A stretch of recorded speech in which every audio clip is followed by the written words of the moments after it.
Jornal da Mix.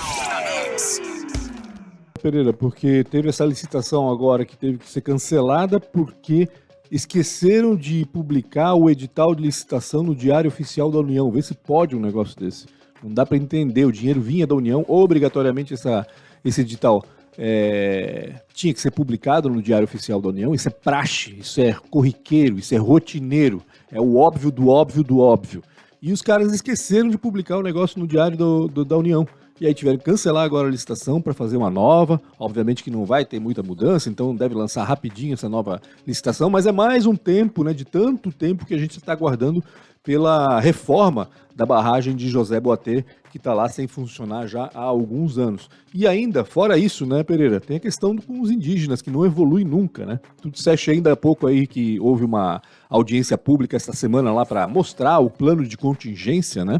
E o plano de contingência nada mais é, como a gente sabe, do que um plano do que vai ser feito e de que maneira vai ser feito se houver aí alagamento lá na barragem de José Boatê. A gente está falando da barragem, do alagamento da água represada, não do alagamento do rio aqui para baixo.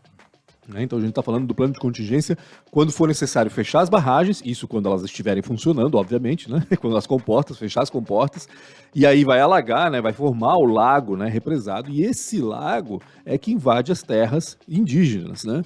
Então o plano de contingência simplesmente diz o seguinte, quando a água chegar a tantos metros lá na barragem, então a gente vai fazer, vai pegar esse pessoal daqui, vai levar para lá, vamos pegar esses caminhões aqui, vamos transportar o pessoal para lá. É isso, é um plano de contingência para saber o que vai fazer quando a água subir lá na barragem. Mas isso não é isso que a gente está esperando. O que os indígenas estão esperando, e a gente também, porque a gente depende disso também, é a compensação da União e do Estado de Santa Catarina em relação a justamente esses problemas que vão ser causados nas terras indígenas. Isso tem ação do Ministério Público, tem decisão judicial já para fazer essa compensação, e essa compensação quer dizer o quê? Construir estrada, construir casas, construir igreja, colégio, enfim, dar uma estrutura adequada num lugar que a água não atinja, né, que não seja atingido pela água, né, quando for represar essa água toda para impedir que a água desça aqui para o Vale do Itajaí.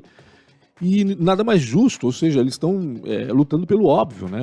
A gente vai inundar a água deles para salvar um pessoal, mas a gente tem que cuidar deles também. E isso não avança nunca, ninguém faz nada, não se faz absolutamente nada. Nessa audiência pública para discutir o plano de contingência, esperava-se que se fosse discutido isso de novo.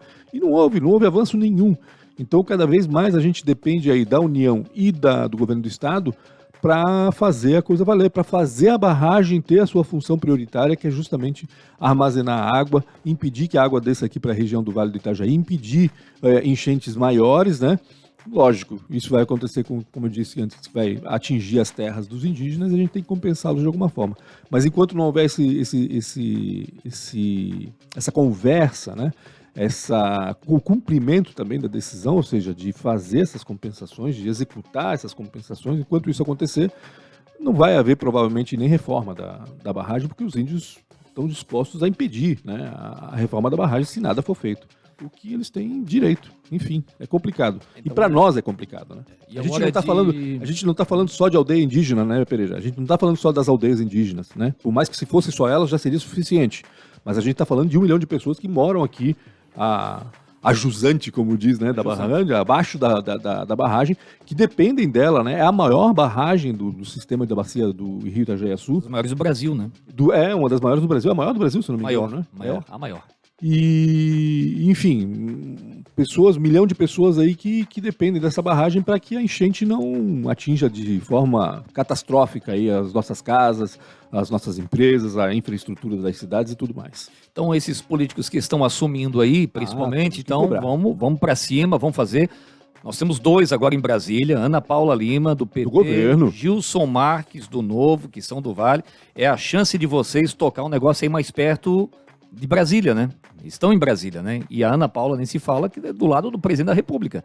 Então é um momento importantíssimo, né? Nunca estivemos tão perto, talvez, de estreitar um pouco mais os laços. Porque, teoricamente, né, Ana Paula é do PT, o partido do presidente da República. O Ivan Nats, que quando vereador mobilizou todo mundo em relação à barragem também, ele estava super preocupado com essa história. Hoje ele é o líder do governo na Assembleia, ou seja, ele tem uma proximidade com o Jorginho Melo incrível. Então, assim, tendo essas pessoas ali perto de quem tem que resolver o problema, A caneta? a caneta, exatamente, a gente tem que pressionar esse pessoal. Ana Paula Lima tem que ser pressionada, Ivan Nats tem que ser pressionado e, claro, todos os outros deputados estaduais e federais também. Agora, falta também uma mobilização da comunidade em si. Eu não vejo as entidades organizadas se manifestando e como faziam antigamente, se unindo para cobrar dos políticos e dos governos a execução dessa compensação para os indígenas. Eu não vejo mais entidades empresariais, por exemplo, que são interessadíssimas nessa história, porque as enchentes também afetam a produção, afetam a economia de maneira significativa e importante, e eu não estou vendo ninguém se mexendo para isso, né? Antigamente a gente via o chamado G6, que hoje mal se fala em G6, parece que essa união das entidades aqui da cidade principalmente parece que não existe mais. Fica aqui a cobrança também dessas entidades que alguma coisa tem que ser feita. Jornal da Mix. Jornal da Mix. Oferecimento UniaSelv. É EAD, é semipresencial, é do seu jeito. Isidoro Automóveis. Pensou em trocar, comprar ou vender seu carro? Acesse agora isidoro.com.br e Gasparzinho, distribuidora de materiais elétricos. Mix!